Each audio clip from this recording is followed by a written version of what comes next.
Now we're recording. I figured out how the thing does the thing.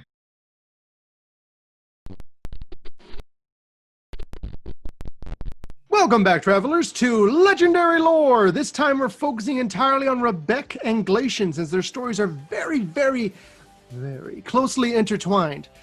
I am here with my curmudgeonly co-host, Joe. Everybody's an idiot except me. Like I said. Okay, so both of these guys are super closely entwined. I'm just going to say it off the top of my head. These are the partners that you would obviously have together. Their mechanics fit perfectly together, and story-wise, you're going to see why. Joe, what do you... Mechanics, because they're engineers. Funny. Do you know anything about these two? We're doing an entire episode on them. So you don't remember any of what I've told you in the past? Name-wise, no. Okay. This is going to get really familiar for you. Chime in if there's something that you think, like something that you remember and want me to go on. So, you got Glacian. This is way back in time. This used to be like the oldest time we knew.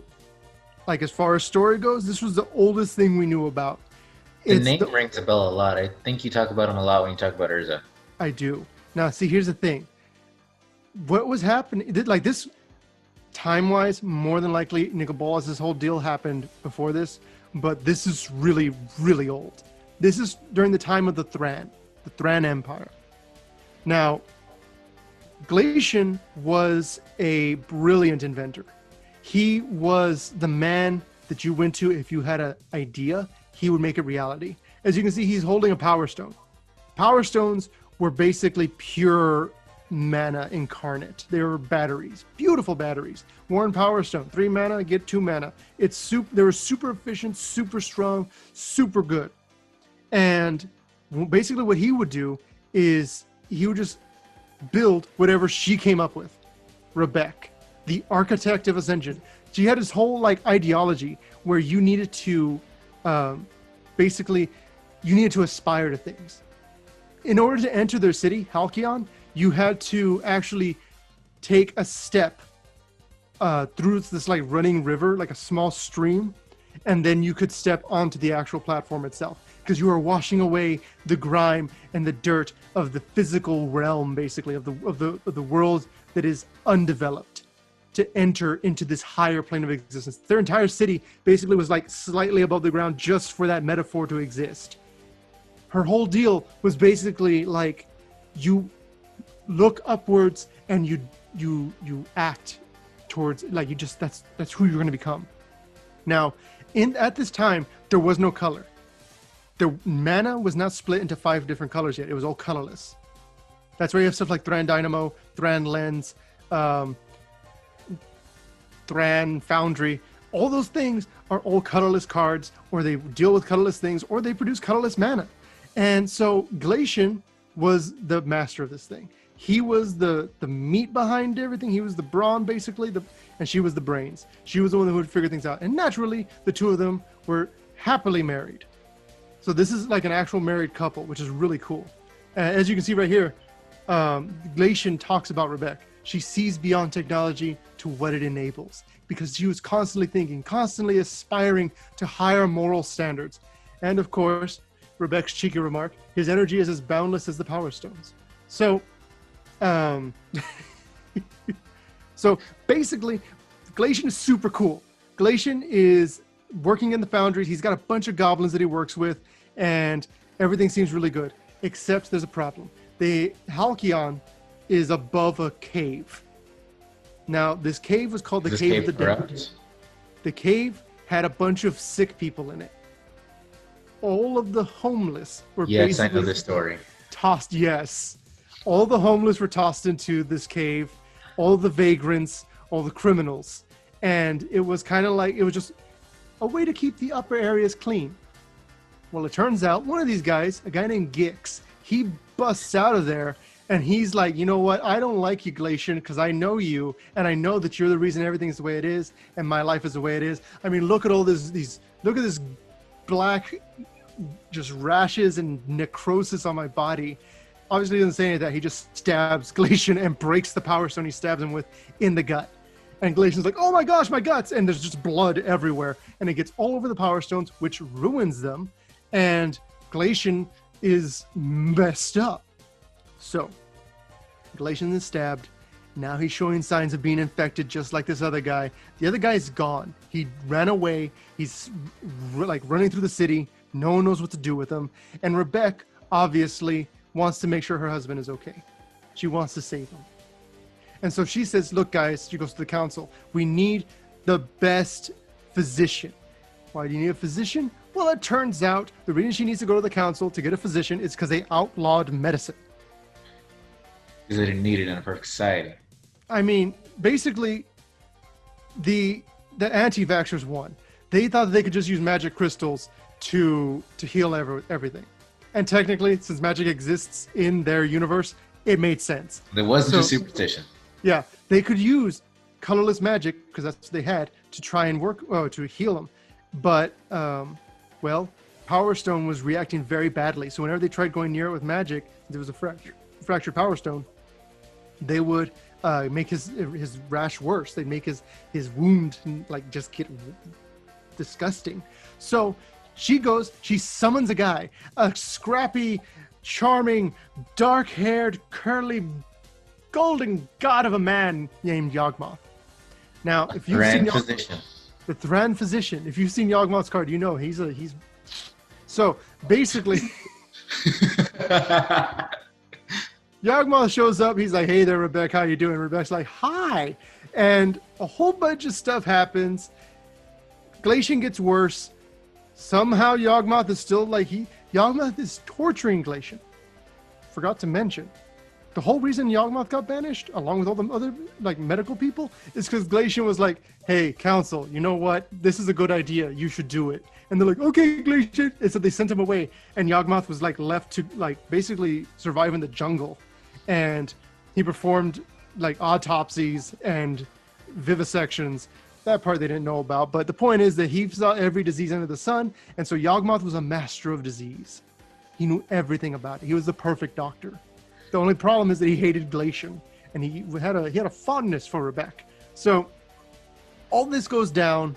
Glacian's got the Power Stone. The Power Stone is removed. Yawgmoth shows Rebbec, look, I removed the Power Stone, but he's getting worse. Don't know why. And well, that's unfortunate, I guess. So all that happens. Yawgmoth goes into the city. He finds Gix. He brings him in. Now Gix and Glacian are both in there. They're both being experimented on. For some reason, Gix is getting better. And so Yawgmoth basically says, hey, Gix, I'm going to need you to do something for me. And he's like, oh, okay, I guess. And so he doesn't. I am simplifying the story greatly. I would be happy to go into like every chapter is an episode kind of deal. I'm just giving you the hot beats, the hot quick takes. So basically what winds up happening is that Yawgmoth he releases a docket. He releases a series of symptoms which go from a cough to paranoia to not trusting Yawgmoth. Not trusting Yawgmoth was an actual thing on the thing. Like, if you disagree with me, you're probably infected and need to see me immediately.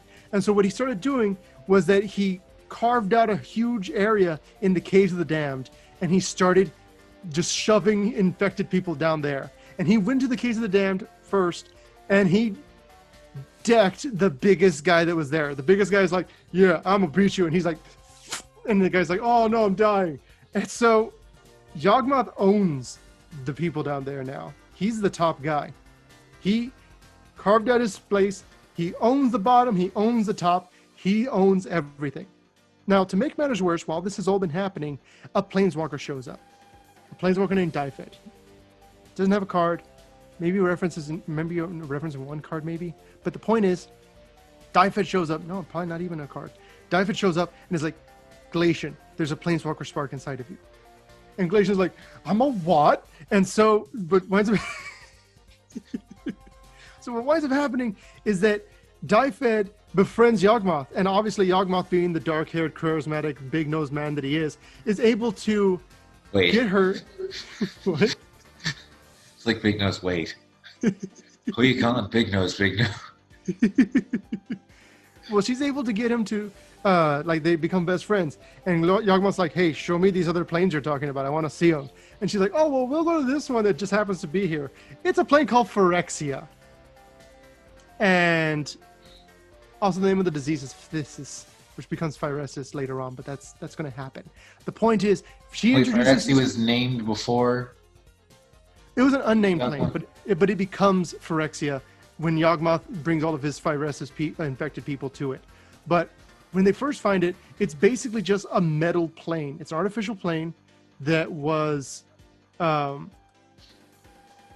was an artificial plane that was created by an unknown planeswalker. They find him at the center. In the 9th sphere of Phyrexia, there's a dragon planeswalker corpse. And Yawgmoth's like, that's neat. I want this place. And Diva's like, I don't think you do. The first floor is kind of cool. Everything's made of metal and looks like a forest. But then if you get to by the time you get to the 4th floor, the 4th sphere, there's literally just a furnace and lakes of oil. And he's like, yeah, I love it. Of hell. Yeah, exactly. And so all that happens, and they take it, like, Yawgmoth starts moving people into that area and is like, you guys are going to get my advanced treatments. And while this is happening, Glacian is getting worse to the point where Yawgmoth's like, you can't save him. We're just going to go ahead and put Glacian into the quarantine room, like with all the other sick people that are dying. And he's just going to kind of be there. And Rebbec finds out about this like too late. Also, the whole time, Yawgmoth's trying to seduce Rebbec, and Rebec's like, no, I have a husband. And he's like, darn you and your morality. And so Diefed, on the other hand, gets stabbed in the head with a Power Stone blade so that Yawgmoth can try to find the organ that makes people planeswalk, so that he can harvest it and implant itself in him. So he's trying to find a spark. Yes. He is medically. He's medically trying to find a spark. Yes. That's amazing. Now, I know that part, like, I am kind of getting away from Glacian and Rebbec, but their stories are so interconnected, it's super important that all this stuff is said. I mean, these other people don't have cards in the set. We might as well hear about it. It's true. Now, Diefed would have been a cool planeswalker. But, continuing, Glacian is dying. He's dying hard. He is super bad. Everyone around him is recovering to an extent. And the people, and obviously, they get sent to Phyrexia for their advanced healing processes. Specifically the ones that don't really have any families, that won't be missed if something happens to them. No one will notice if a few limbs go somewhere else, that kind of thing. And so Yawgmoth goes and he's trying to find the vivisection, and Rebbec doesn't like what's going on. She sees Glacian's dying. She goes into Phyrexia because they opened a portal. They actually, what they did is, in order to open a permanent portal, Diefed broke a Power Stone in two, and she said, this is the key to Phyrexia. She broke the Power Stone and gave it to Yawgmoth. And as long as those things were broken, the portal was open. And Phyrexia was directly connected to Dominaria. People could just go in and out. So Rebbec walks into Phyrexia. She's like, Yawgmoth, I want to talk to you. And he's like, come to my 9th circle. And she's like, okay, sure, why not? And she goes in there, and Yawgmoth's like, I am God. And she's like, no! And then he literally rapes her mind and says that I own you. It's a very disturbing scene. Super disturbing. And like, obviously you're supposed to feel like that. You're supposed to feel violated. And so Yawgmoth is basically forcing himself into her brain, because in the 9th sphere, since he controls it, he's basically omnipotent. And so he's trying to like pry open her head and force himself inside of her and then make her love him. And she hates that entirely. Now, before she does that, to make matters worse, she actually saw Diefed's open body, and Diefed's alive. Oh, with the dagger in her head, she's alive. And she can't say anything or do anything because as a planeswalker, you're basically immortal.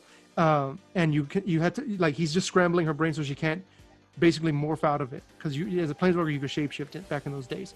So Rebbec kills her, ends her suffering. And obviously, that's when Yawgmoth shows up, does his thing. Rebbec is like, forget you, Yawgmoth, I hate you. And she breaks free, and she runs out, and she escapes Phyrexia. Now, at this point, things have gotten way too bad. There was supposed to be like the special event that she was going to be doing, where she was going to be unveiling things. Yawgmoth had been there with her, and all this other stuff happened.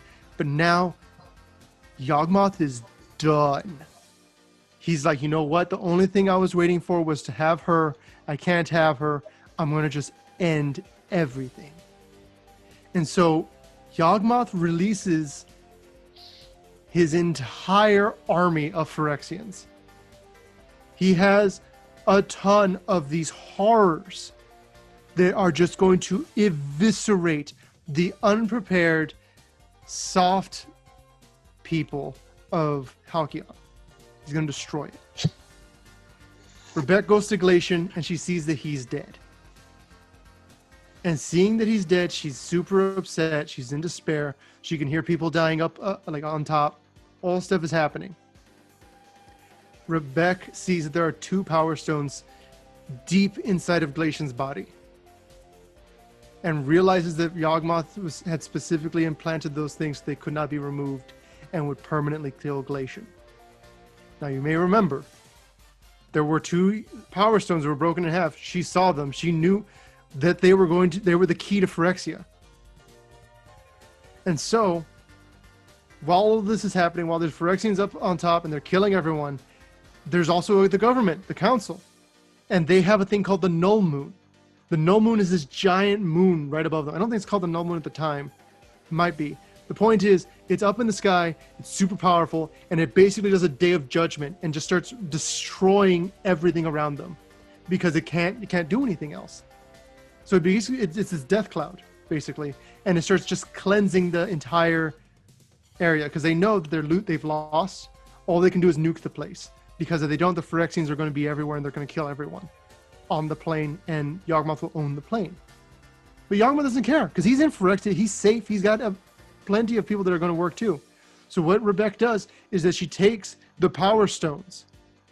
With Glacian dead, she takes the power stones and she goes to the planar gate. She sees the people dying all around. There's a white cloud right behind her. It's closing in on her, but she just keeps descending. Goes deeper and deeper down into the caves of the damned until she reaches the portal. And she puts the stones, she fuses the stones and puts them on the pedestal and locks Yawgmoth away forever. And then she turns around and she ascends into the clouds.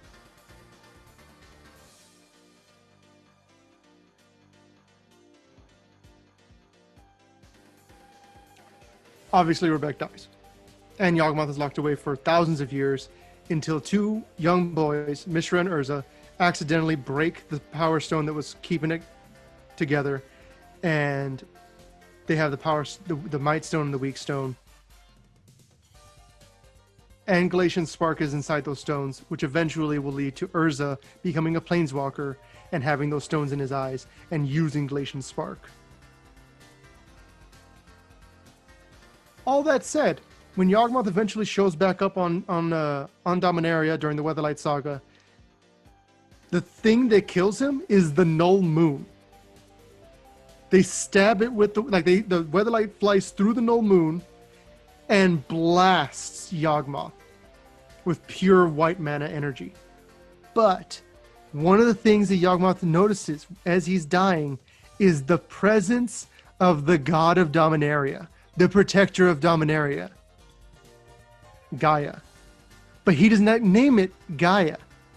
When he sees it, the only thing Yawgmoth says is Rebbec, and dies. Meaning, 1, Yawgmoth is crazy cuckoo Cocoa Puffs, or Rebbec actually ascended according to her ideology and became the god of Dominaria, goddess.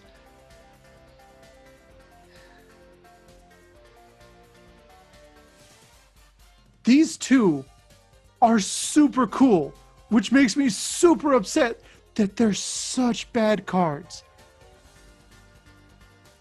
I hope one day you do get your 5-color Urza so you can make a good story deck with all his support. Oh yeah, and it's gonna be so tasty. That was a lot more detail than I've ever gotten. I'd recognized Glacian's name, I just hadn't remembered just like Glacian, Urza had Glacian Spark. That was the original thing. Yes. and then just like, oh my god, everything's coming back. And then your story that you showed, because Ricky made a story based on the Yawgmoth Glacian Rebbec thing. Yes, I wrote a play. When he read it to me back then too, so it's a stressful scenario. It's an amazing story. It's it's one of my favorite stories, and that's one of the reasons I wanted to do this one as its own standalone episode. Also, the white one was running a bit long, and this way we were able to like dip into blue. But it's just an incredible story, and it's so well written, and it was a prequel. It was a prequel book. Everything was already happening. Like the Urza's saga and all that stuff was already happening, and we get all this information later in the story. So this wasn't the beginning. This was insight, like as a prequel into what was happening at the moment. Yes, and that's really cool. And it was just so epic. And I mean, obviously, Rebbec artifacts gain protection for an amount of cost among artifacts. It's all about making everything better, protecting things, all that stuff. It fits her character very well. And in Glacian, tap X artifacts, look at the top X, put one of them into your hand, the rest in your graveyard. It's really bad. I don't like his ability. The thing is, obviously, he's using Artifice to make more Artifice, which it doesn't even have to be an artifact that he finds. He can find anything. And he's fueling the graveyard, which means that if he's playing against a black deck or something that likes the graveyard, then he's just making it stronger. So if he's fighting Yawgmoth, he could be in danger. So I like that. I like that if he goes up against Yawgmoth or the eventual Gix card that we were meant to get in this set, the Gix card that could easily have been red or black. I would have loved a Gix card. We're going to get a Gix card, and it's going to be epic. Like a Jund Gix. I would love Jund Gix. Jund Gix would be perfect because it would allow me to use a lot of the red Phyrexia. The point is, that was the story of Rebbec and Glacian. There's a lot more to it. There's a lot more nuance. Their characters are very well developed, and Gix has a lot more to do in the story. He has his own personality, of course. They talk about the division of mana. There's actual scientists studying how there's 5 different facets to colorless mana that has actual colors to it. It's really cool. It's a look at the before times, really. And once again, like I said in the last episode, if you guys are interested in seeing a more in-depth look at that would be done in probably this format. I think this format's really good. Tell us, comment, share this episode. Rebbec and Glacian as cards, pretty bad. Rebbec and Glacian, perfect, masterfully done. Yeah. Anything else, Joe, about these two absolute units? I think you said everything you could say. That was awesome. I don't know if anything could match that in story, but we'll see. You guys go ahead and tune in. We're doing blue next time, so see how controlly we can get. It's going to be pretty good.